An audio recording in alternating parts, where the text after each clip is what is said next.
€14.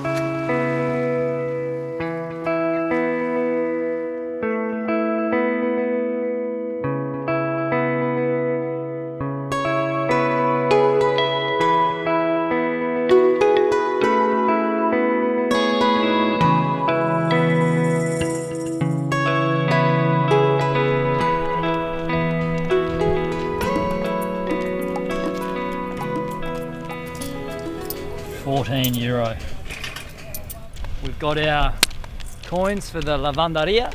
We've got a Mercadona Supermercato just over here, and I think we're in business, mate.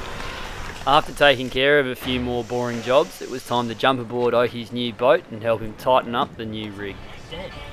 Now I reckon we tighten up these side ones. Yeah.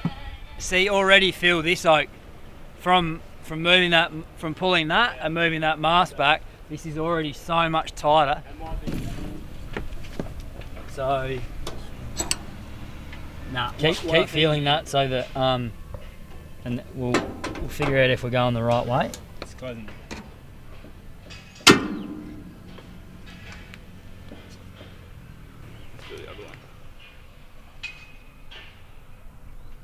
For me, I think that's infinitely better. Good. Woo! Straight mast. There you go. How good's that? Alright, so we got some presents for your Oak. As a little housewarming gift, we've got a diesel engine book. Thank you. Electrics handbook. Amazing. From Riles, and a marina guide. Also an SLV cap. Beautiful. To protect you from the harmful rays. Need that. And this is a sponsored piece, but this is a Speevo stick. We use it for underwater shots and lots of adventure stuff. It flips around, you can film the anchor, then film yourself. Awesome. Great if you want to start a YouTube channel. Which you should. You know what? Second interview with Mr. G. Oak. Tell us a little bit about your boat, mate. Mate, she's a Granada 35. She's 4 years older than me, so 1981 she was built. Turns out she was built in the same town that my old man was born in Denmark. I found that out afterwards, so that was pretty funny. What'd you pay for it? If you don't mind yourself asking. People will be very interested. It was about 30,000 Australian, and I've probably spent a couple of grand on it now, fixing up some things. What would be the 1 year and then the 5 year plan with this boat? That is tough to say. At breakfast I was thinking Algeria. And by the afternoon I'm thinking Denmark. So I love it, it's brilliant. Yeah, that's great. absolute freedom. I think that's why you guys love it so much as well. Ultimate freedom. Yeah.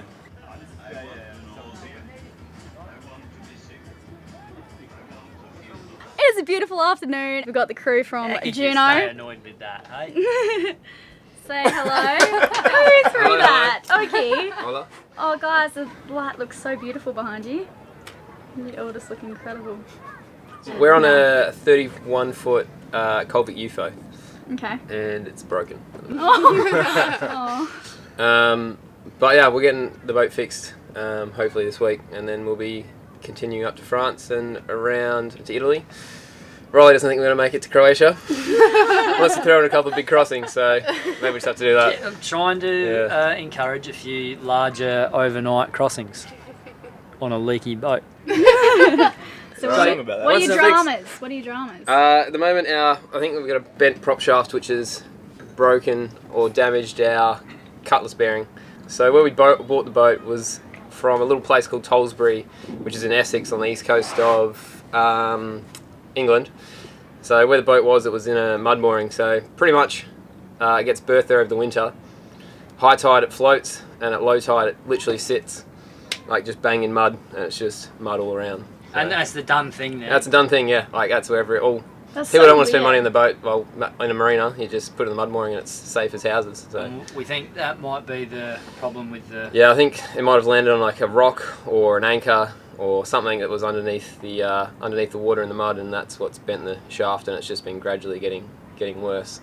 So we pumped out 50, a bit over 50 litres. We shouldn't laugh in at about, this. Oh, my boat filled up with We can water. laugh at it as well. Yeah. When did My you- boat filled up with water, and I did All boats are Google. gonna I start googled floating. help my boat is sinking. This is a true story. I've heard it a You million times. googled that? Yeah.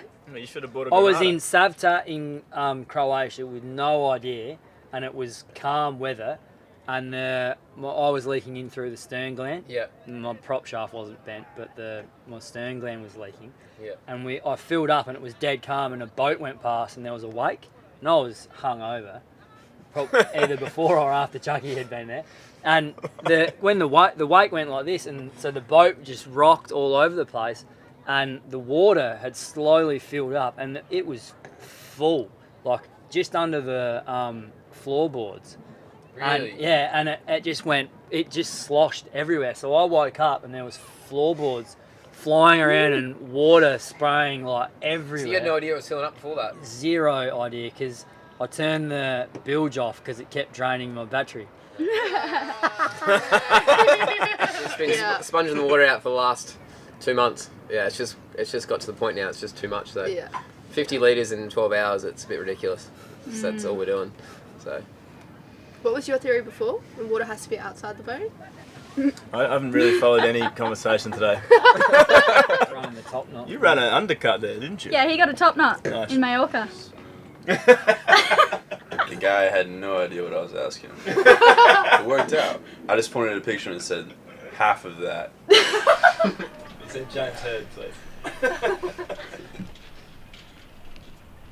It is just us and one other yacht anchored over there. Tomorrow morning we are moving into the marina for a few nights because we would like to venture out and explore Barcelona by day and night, but we don't feel too good about leaving it here on anchor for a whole day and night. So we're going to cruise in there tomorrow morning and see what we can find.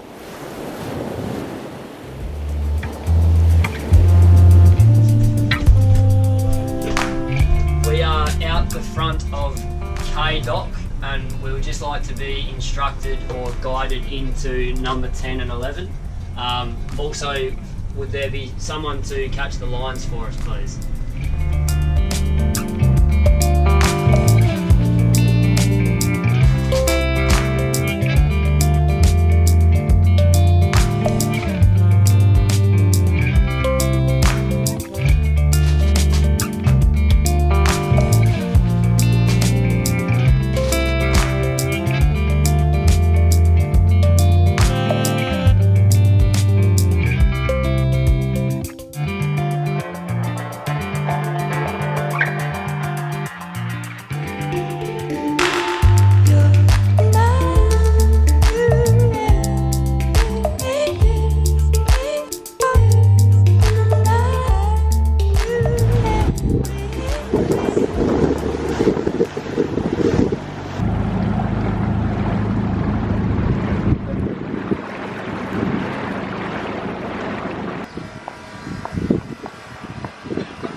Getting some budgie smuggles.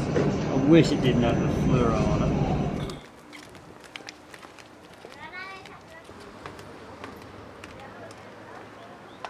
It's taken me all day, and I've come up with like the most bodgiest solution ever. Bodgy. Bodgy, bodged it up, dodgy. We've got gas though. It's just one of those things that, you know, if I was in Australia, I'd go down to Bunnings and I'd have it all sorted in about 5 minutes.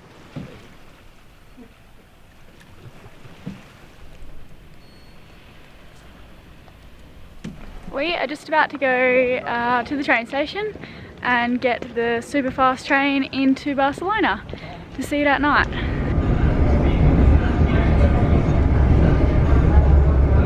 In these side streets down here. Yeah. Gothic Court is really cool. We should head there. I think that's over there. Yes? Just a bunch of tombs in the middle of the city.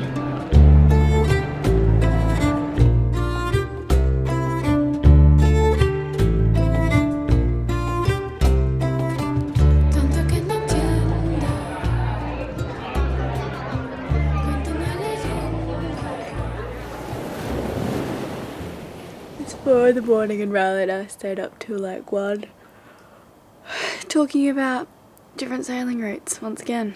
Anyway, we are just about to head off. It could not be a calmer morning. Good morning. Good morning.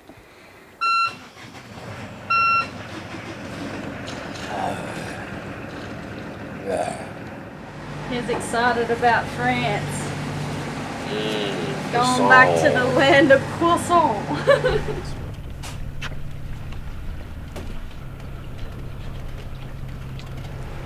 I've got some serious gas this morning. I've never been happier. Oh yeah. Oh my gosh. What was that? Mosquito. We're up at 4 o'clock in the morning because we need to get to the Bay of Roses because there is going to be this big wild northerly come, and then we're going to bunker down there for 1, 2, even 3 days.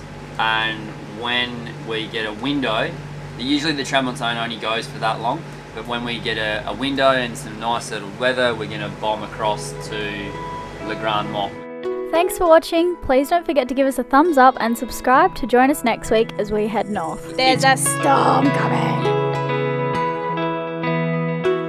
As a lot of you are probably aware, we're inviting 10 patrons on board. We would like to invite an SV Gypsy Queen. I've previously done the F9 sneaky randomizer inside before. Welcome on board. I don't know, you probably, sounds like you've already got a boat, so maybe we could meet you somewhere. If but you'd like yeah. to jump ships, you're more than welcome. Yeah, exactly. So congratulations and welcome aboard. And thank you for the support. Yeah. Most of all. Good point, Vance. Okay, cool.